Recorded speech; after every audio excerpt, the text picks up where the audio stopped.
So objectives, I just thought I wanted to set some objectives for today. So just to give you really a broad overview of, like I said, of what sports psychology is and how it can help you.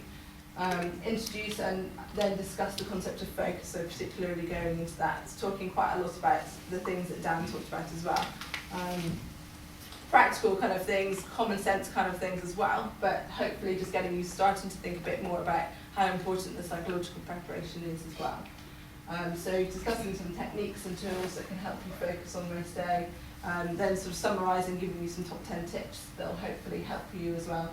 And then just encouraging you to think about sort of how powerful your mind can be and how much you need to train your mind as well as your body, which is something that we maybe forget about from time to time, really.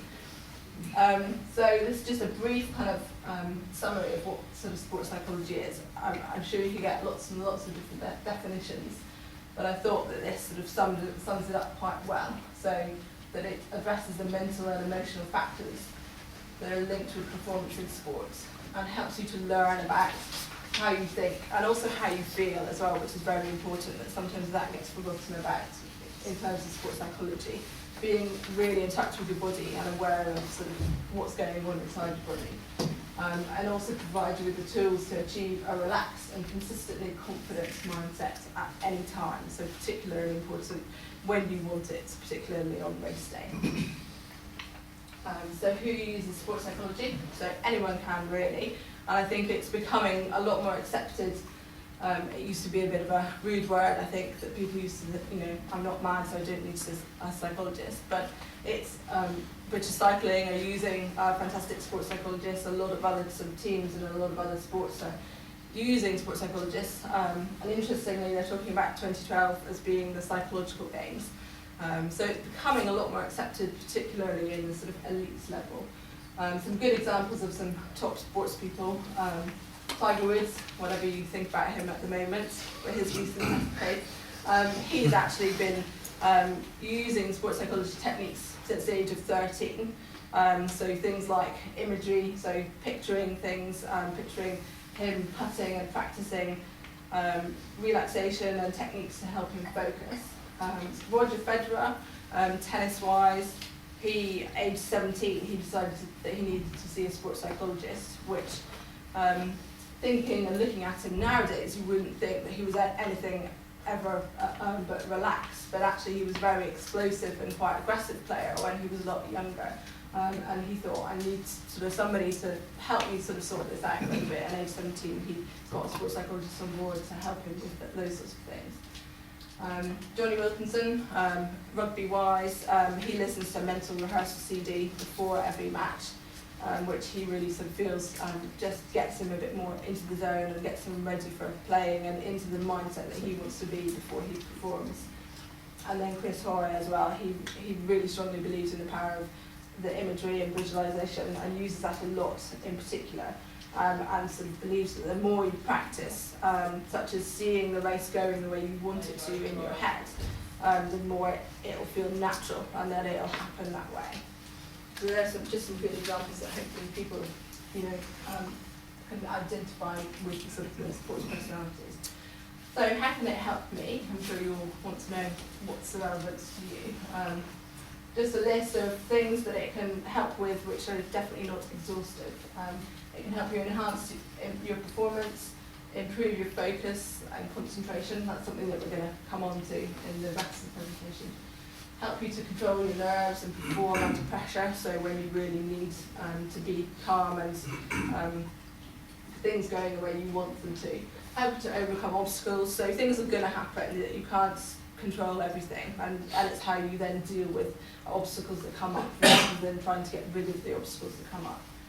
Help to set clear goals, which is something that I think the others touched on a little bit, but it's very important for focus, but for everything really, that if you don't have goals then it's very difficult to know where you're aiming to really. That's again something I'll touch on a bit later. And then recover from an injury, like I was saying that with my physio background, that I know how much psychology plays a massive role and that the mind and body are so connected in terms of recovery from injury as well as performance. Okay, so now going on to talking a little bit more specifically about what focus is. it's been found to be one of the most important factors in great performance. And I'm sure lots of people can sort of identify with on race day that they've had moments where their mind has wandered, or they found it difficult to kind of concentrate on things, or they've let other people sort of in the race or that have overtaken them or been around affect sort of how they think and how they're feeling about things. It focuses about sort of what guides your energy and your motivation, really. I think many cyclists and many athletes sort of generally are aware of how mental factors can affect their performance, but I think a lot of people don't spend time particularly focusing on mental training the way that you would maybe on physical training. So focus is about connecting with what you're engaged in and what you're experiencing, so sort of being in the moment really. And then that sort of goes on to talking about sort of in flow or in a state of flow or being in the zone, which I'm sure sort of people can identify with, sort of moments in a race or particular races that have just, the time has gone by so quickly and you've just had a fantastic race and you're not quite sure why or what's happened to sort of have those really those sort of peak experiences and those peak performances.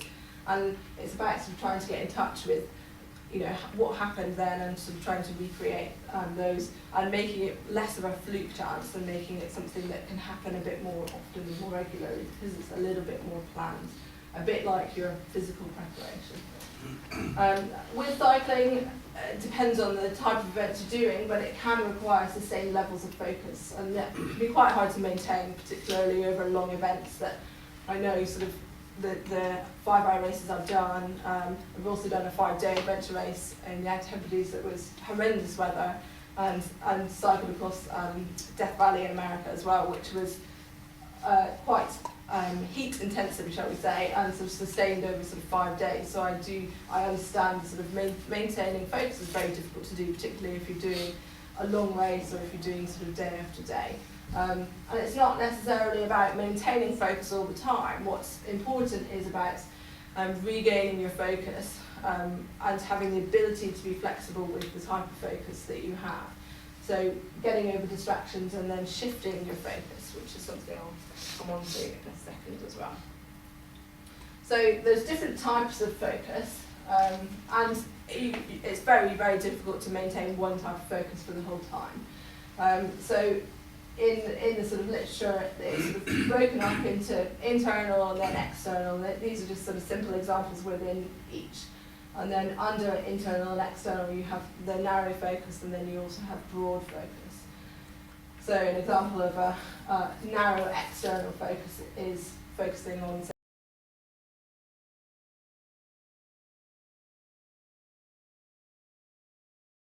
thinking about some tools that can help you. So relaxation or centering, which is kind of used interchangeably in a lot of the literature.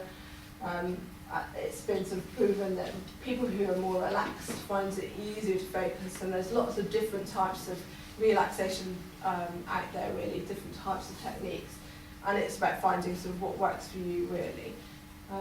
It can be combined with things that like self-talk, positive self-talk, which can help sort of relax you. Just having the planning and the preparation can help relax you, or there's lots of other things that you can do. Working through your body and relaxing, progressive muscle relaxation, so relaxing each muscle in turn, that can work very well for some people. It's finding what works for you, really. There's the whole remit of different relaxation techniques that you can use. Learning to talk to yourself, that's very important, in a positive way as well, rather than a negative way, which can have negative effects on you as well. So you have finding keywords and developing keywords that work for you as well, which is very individual, and I think that's something that Helen and Dan have both talked about as well, that a lot of the training and a lot of the mental training is very individual as well, that it's specific to you, and it doesn't matter if it's a ridiculous word or that you think is something silly to other people, that it's something that maybe works for you, that if it gets you in the right mindset at the right time, particularly on a race day, then that's sort of worth its weight, really. So things like, in terms of motivational I can do this, or I feel strong, or simply yes, or go. Lots of different things like that that motivate and kind of give you the sort of positive kind of energy. Or words that instruct you, so things like push or focus or breathe, remembering to breathe, or attack, say on a hill, things like that. So again, just finding what works for you really. Positive imagery and visualization are sort of interchangeable really. There's been a lot of research on visualization both in performance-wise and sort of injury recovery and strength training even, that they've done a lot of work. There's been one paper on 100-meter sprinters. This is them having practiced a lot at visualization, but when they've done muscle studies on 100-meter sprinters, getting them to purely sit in a chair and visualize them running the 100-meter sprint race, they've had the same muscle activity as if they were actually running the race. And that's amazing to think about, that you can, just by sitting in a chair and picturing yourself racing, that once you practice at it and once you're good at it, the muscles still fire. And in terms of sort of physio research and strength training, they've proven that just doing a simple quads contraction, just by picturing it in your mind and picturing yourself doing it every day, after so many weeks of doing it, that you get strength gains, that there's actually an improved strength, which something I don't want to tell my patients about too much, that they won't do their exercises, or they'll just say, I've just been thinking about doing exercises. But it's amazing that, for people that think, well, yeah, the mind is there but it doesn't really do much, that there's much, much more research coming out and proving that there's a huge connection between the mind and then the physical connection with the muscles as well. Just a simple exercise to get you to do is, if you all close your eyes at the moment, so just very quickly. So nice and relaxed, so make sure you're all nice and comfortable in your chairs. And then just let yourself relax. Think about a race that you did maybe last season, or a course that you know very well, or even an upcoming race if you want to think about a race that you haven't done yet but that you maybe know the course of. And also think about yourself being on your bike as well. Rather than seeing yourself, it's important to be in yourself. So see out through your own eyes, being on your bike. So see people that might be around you, so your family, or people that might be around you at the start. See a start that's maybe familiar to you, something that you can connect with. Feel yourself on your bike, feel your hands on your handlebars, and feel the sort of the slight anticipation that you have before you sort of go off on a race. And then imagine yourself riding really strong and really well. Imagine yourself thinking about things going the way you really want them to go. So riding the race that you really want to race and performing at your best. And really getting in touch with how your legs feel, how your breathing feels as well, how you want to control things, and being in control of how you're racing. And having everything gone perfectly in your pre-race sort of preparation, thinking about everything that you want to perform, and how strong and positive things feel as things are going your way. And then think about the race finishing the way you want it to finish. So finishing with a real powerful finish and feeling like you've really performed at your best. And then if you open your eyes.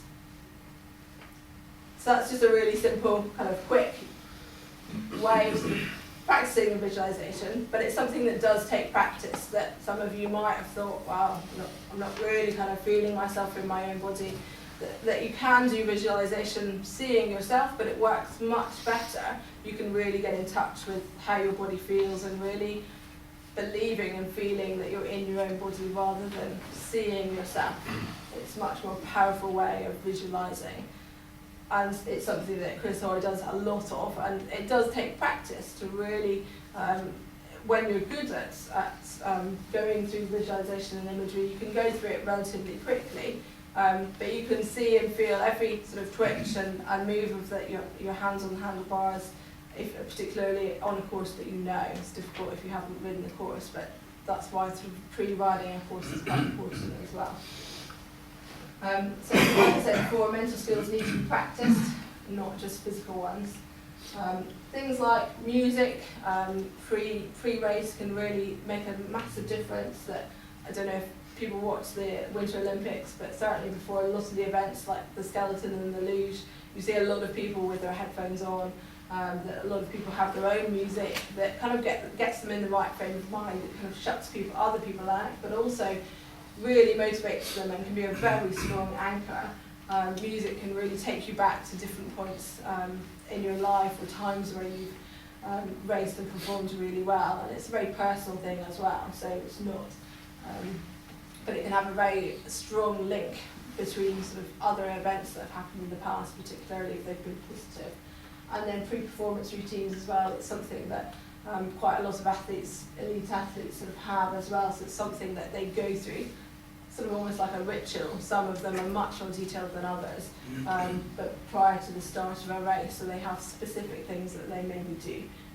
It might just be immediately before they get on the race start, but it might be a much longer lead up, so in the hours before the race. It's all aimed at kind of getting you in the right frame of mind and focus and ready to race, really, and being in the right mindset to be able to race. So, training focus. It's very personal, as I've said, and it's very unique to you. So you need to find out what works for you before race day. That you can't sort of think, well, I'll work it out on the day. It's got to be something that happens and is practiced much longer before that. Things like simulating race conditions can work very well. So it's, race is very different to training, but if you can simulate race conditions in your training, then you can prepare yourself much more specifically for different race conditions. Having a go at mental intervals, like you would do sort of physical intervals. So do, say, 1 minute focusing on breathing, then 1 minute focusing on pedalling with rests in between. So you're shifting the way that you focus as well. Getting in touch with feel is something, it is kind of, I guess, my passion in terms of the resonance stuff that I did with Paddy, that the whole mind-body connection is something that I've always been really interested in, particularly in my work as a physio, and it's becoming much more accepted, and there's so much more research that's coming out now about the huge connection between the mind and the body. I think it's something that we're not taught to necessarily think about a lot of the time, that you race, you don't necessarily think about how you feel, but it can have a huge impact on sort of how you perform as well. Aside from if you're having problems with getting in touch with how your body feels and focusing on what your legs feel like or what your breathing feels like, doing things like getting on the turbo trainer and doing an hour session in the dark, or putting a blindfold on, or putting earplugs in, that's getting rid of some sensory kind of stimulation from your eyes, some visual stimulation, or from sort of sounds, can really make a huge difference and really make you get in touch with how your body feels. There's some people sort of specifically train without stopwatches, and I think we've got so used to using a lot of physical kind of data kind of to give us kind of times and splits and lots of stuff that's just telling us how our body's performing all the time. Sometimes you lose a bit of touch with how your body feels, that's actually very important. So maybe not during a race situation, but actually during a training situation, to get in touch with how your body feels, rather than relying on the other data that's telling you stuff, is actually very important. Discovering the best focus is also about finding the best balance in your life, really. So finding what works for you. There's so many things, and I guess that comes into the resonance stuff as well, that it's not just if you're so focused on training and nothing else, but it's much broader than that as well. There's huge sort of concepts, really, in terms of your whole life. It's much more looking at things much more holistically, rather than just focusing on one race as well. It might be that one particular race isn't your focus of the season, so having the goals and having the long-term things in place means that your focus can be a little bit more improved, really, rather than thinking, gosh, that didn't go very well, but if that wasn't your focus, then it's not so important. Belief as well, so becoming your own biggest fan. And I think sometimes Americans are seen as quite arrogant, but I think sometimes we could learn a little bit from them. That I think we're sometimes a bit too reserved about how good we are or what are our good points, and that's why thinking about your performance positively is just as important as being constructive as well. That it's been scientifically proven that your thoughts affect your outcome and can affect your performance as well. So how you're thinking about how you perform can massively affect how you will perform on the day as well. Taking control of your focus rather than letting it control you is also very important as well. So it's just a slight shift in mindset can cause a big improvement in your performance. And I think this is where huge gains are going to come generally in terms of sports performance, that there's lots of different techniques to improve physical performance, which is fantastic, and we definitely need those things, but in conjunction with mental preparation and mental training, I think there's huge steps to be made as well, because it's been something that hasn't been explored very much really. So top 10 tips is mostly a sort of summary of the stuff that I said really. So staying relaxed, talking positively to yourself, riding the race in your head, so like you've just practiced, but it needs to be, if you've ridden the course, then you can really see and feel the course in your head as well, and it does take practice to really get in touch with and feel that you're actually riding the race in your head rather than thinking and looking at it on a map. You need to be visualising yourself on your own bike and actually going through the race yourself. Practicing your race focus, so finding out what helps you, whether music helps you or whether talking to yourself helps you, finding out what works for you. Planning how you'll prepare, so all the stuff that Dan talked about, so making sure your kit bag's ready and things like that, and working out what you need to know really for the race to feel sort of confidence and to focus just on your race and on your performance. Pre-riding the course, that goes along with riding the race in your head. So simple things, but it can make a massive difference to how your mind sort of feels on the start line. Practicing how to shift your focus, so going from the narrow focus externally to then getting in touch with what's going on in your body. Reflecting on your performance post-race is very important, like I said, so positive but constructive. Believing in yourself, and then remembering also why you race as well, that we do race because we want to, and because it should be fun rather than it's being something that you have to do.